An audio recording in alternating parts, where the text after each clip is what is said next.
எங்களுடைய உறவுகளுக்கு வணக்கம். நாங்கள் தற்பொழுது காந்தரூபன் அறிவிச்சோலை சிறுவர் இல்லத்திலே நிற்கின்றோம். இப்பொழுது தேசிய தலைவரால் வளர்க்கப்பட்ட பிள்ளைகள் இன்றைய தினம் இந்த மலையாளபுரம் என்ற கிராமத்தில் அவர்களுக்குரிய காணிகள் கொடுக்கப்பட்டு தற்பொழுது வசித்து வருகின்றார்கள்.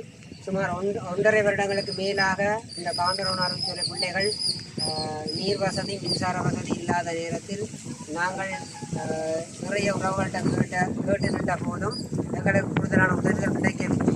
என்றாலும் நாங்கள் சுவிஸில் வசிக்கின்ற மோகனமூர்த்தி மாமா அவர்களிடம் நாங்கள் இப்படி தேசிய தலைவரால் வளர்க்கப்பட்ட சிறுவர் இல்லத்தில் வளர்ந்த பிள்ளைகள் தாய் தந்தை என்று இன்றைய தினம் இந்த மலையாளபுரத்தில் காணிகள் கொடுத்து தங்கியிருந்தாலும் அவர்களுக்குரிய நீர் வசதி மின்சார வசதி இல்லை என்று கேட்ட தருணத்தில் எந்தவித தயக்கமின்றி உடனடியாக கேட்ட மறுநாளே எங்களுடைய பிள்ளைகளுக்காக 2 பெரிய பொது குழாய் கிணறுகளையும் 3 மோட்டர் பம்பிகளையும் மற்றும் எங்களுடைய அறிவிச்சொலியில் வளர்ந்த ஒரு பையனுக்கு சைக்கிள் திருத்துவதற்காகவும் தன்னுடைய நிதியிலிருந்து 7.5 லட்சம் ரூபாய்க்கு மேலான பொருளை வழங்கி இருக்கின்றார்.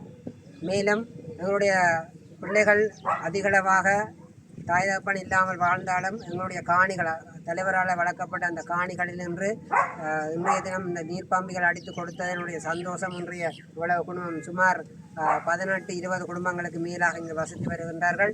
ஆகவே இத்தவித மின்சார வசதியும் இன்றி பக்கத்து காணிகளிலும் வீடுகளிலும் அவர்கள் மின்சார வசதி நீர் வசதியை பெற்றிருந்தார்கள்.